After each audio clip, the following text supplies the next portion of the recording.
And it came to pass, when he had made an end of speaking unto Saul, that the soul of Jonathan was knit with the soul of David, and Jonathan loved him as his own soul. And Saul took him that day, and would let him go no more home to his father's house. Then Jonathan and David made a covenant, because he loved him as his own soul.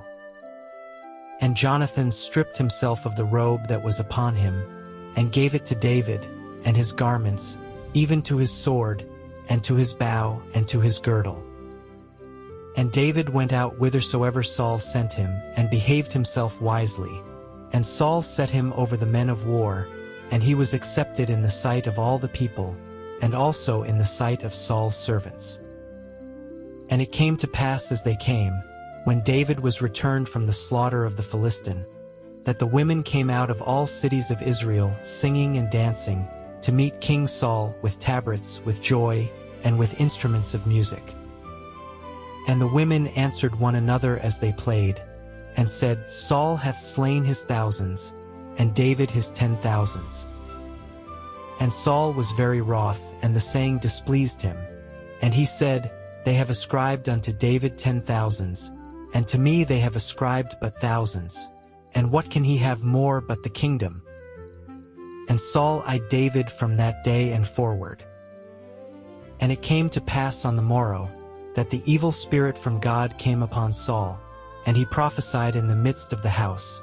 And David played with his hand, as at other times, and there was a javelin in Saul's hand. And Saul cast the javelin, for he said, I will smite David even to the wall with it. And David avoided out of his presence twice. And Saul was afraid of David, because the Lord was with him, and was departed from Saul. Therefore Saul removed him from him, and made him his captain over 1,000, and he went out and came in before the people. And David behaved himself wisely in all his ways, and the Lord was with him.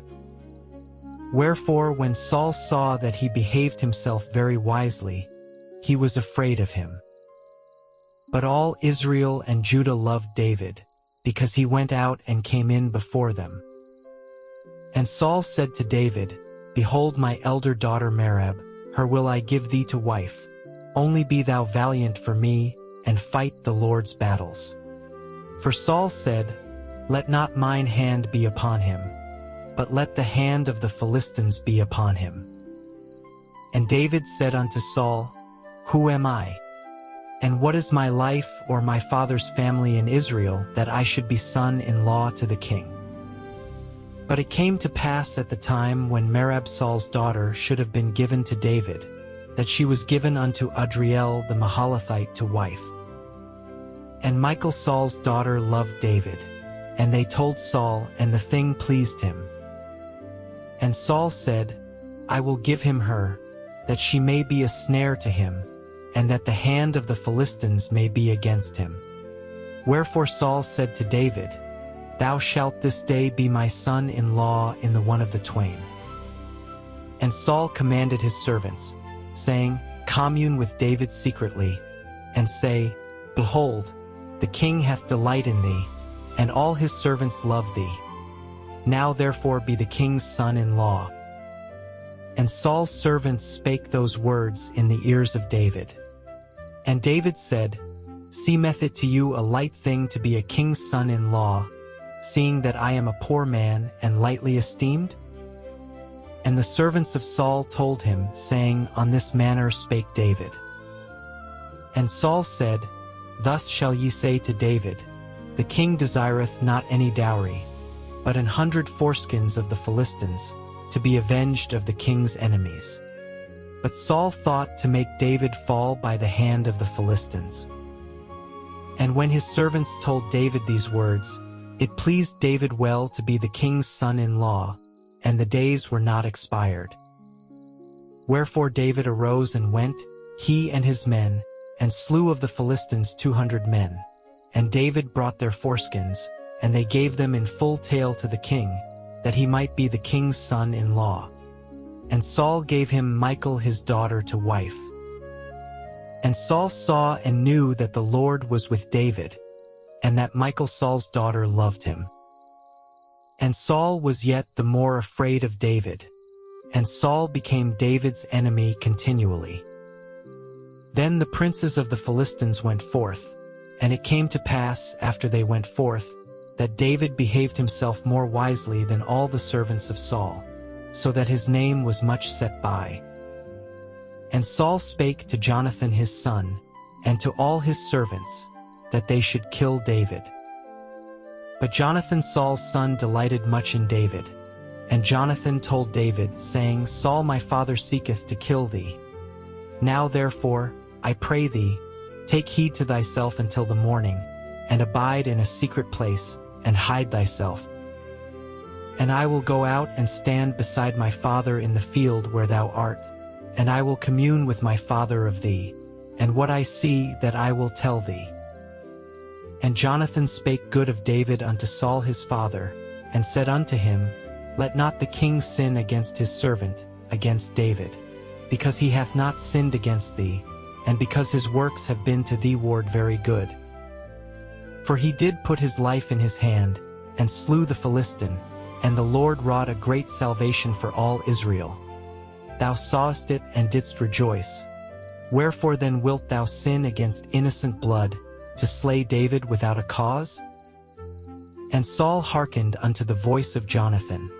And Saul sware, As the Lord liveth, he shall not be slain. And Jonathan called David, and Jonathan shewed him all those things. And Jonathan brought David to Saul, and he was in his presence, as in times past. And there was war again, and David went out and fought with the Philistines, and slew them with a great slaughter, and they fled from him. And the evil spirit from the Lord was upon Saul, as he sat in his house with his javelin in his hand, and David played with his hand. And Saul sought to smite David even to the wall with the javelin. But he slipped away out of Saul's presence, and he smote the javelin into the wall, and David fled and escaped that night. Saul also sent messengers unto David's house to watch him and to slay him in the morning. And Michal David's wife told him, saying, If thou save not thy life tonight, tomorrow thou shalt be slain. So Michal let David down through a window, and he went and fled and escaped.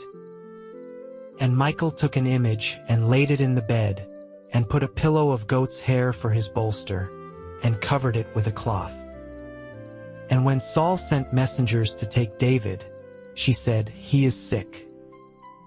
And Saul sent the messengers again to see David, saying, Bring him up to me in the bed, that I may slay him. And when the messengers were come in, behold, there was an image in the bed, with a pillow of goat's hair for his bolster. And Saul said unto Michal, Why hast thou deceived me so, and sent away mine enemy, that he is escaped? And Michal answered Saul, He said unto me, Let me go. Why should I kill thee?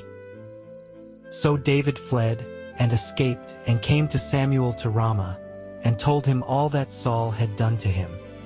And he and Samuel went and dwelt in Naioth.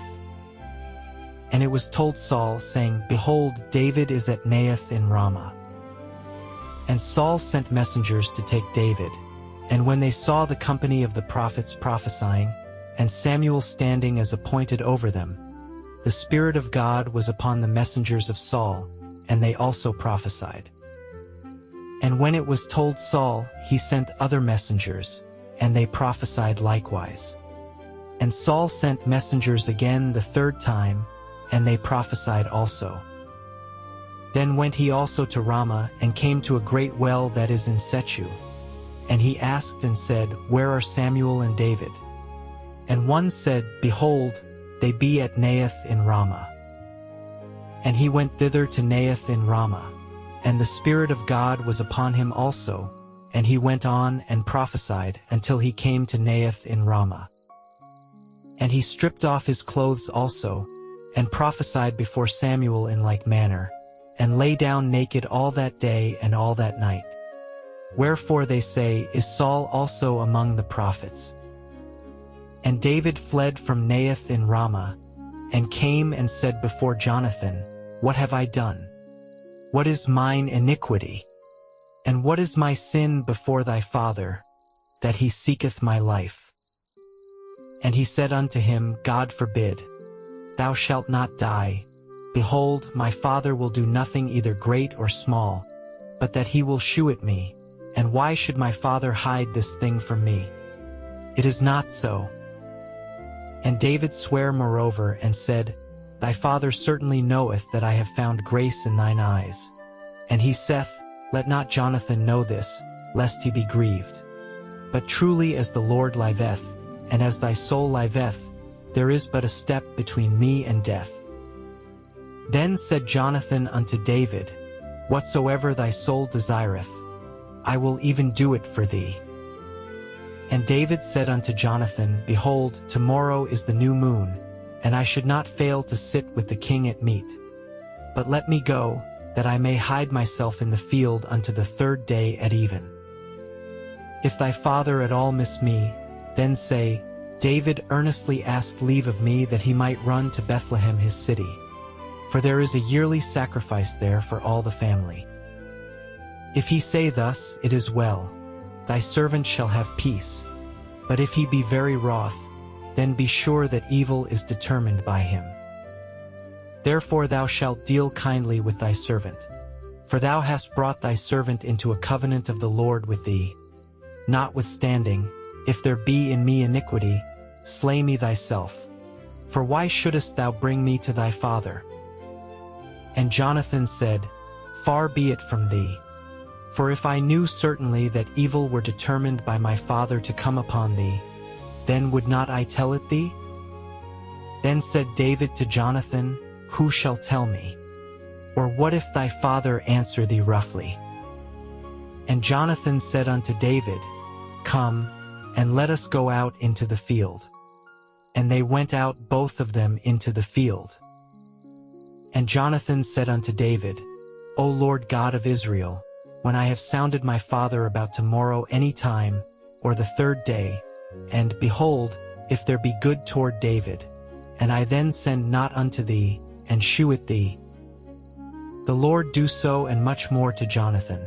But if it please my father to do thee evil, then I will shew it thee, and send thee away, that thou mayest go in peace, and the Lord be with thee as he hath been with my father. And thou shalt not only while yet I live shew me the kindness of the Lord, that I die not, but also thou shalt not cut off thy kindness from my house forever. No, not when the Lord hath cut off the enemies of David every one from the face of the earth. So Jonathan made a covenant with the house of David, saying, Let the Lord even require it at the hand of David's enemies. And Jonathan caused David to swear again, because he loved him, for he loved him as he loved his own soul. Then Jonathan said to David, Tomorrow is the new moon, and thou shalt be missed, because thy seat will be empty.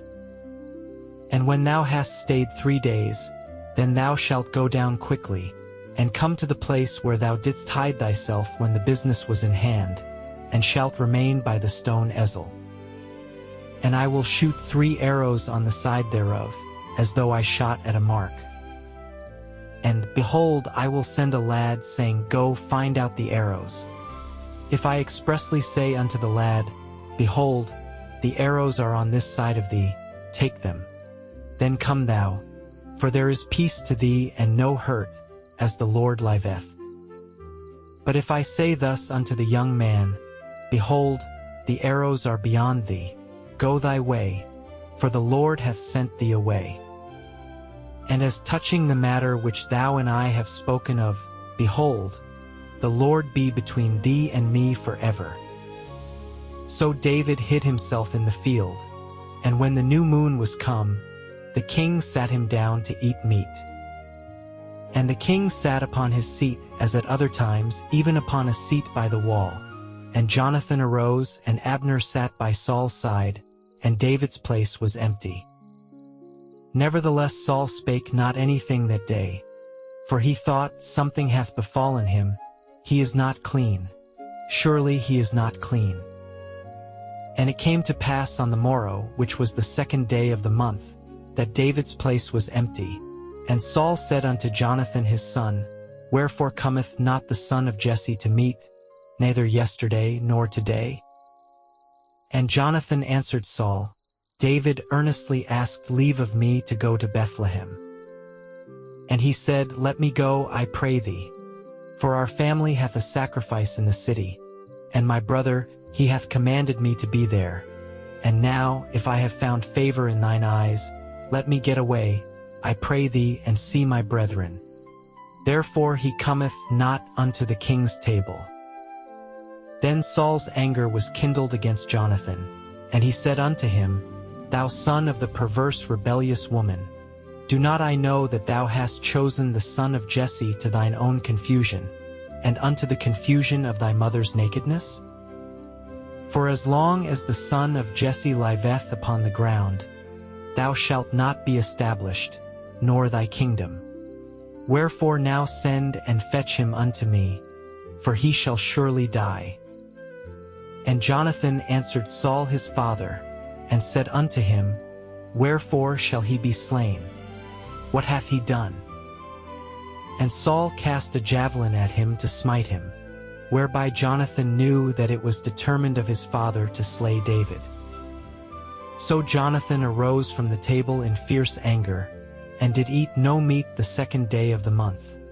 For he was grieved for David, because his father had done him shame.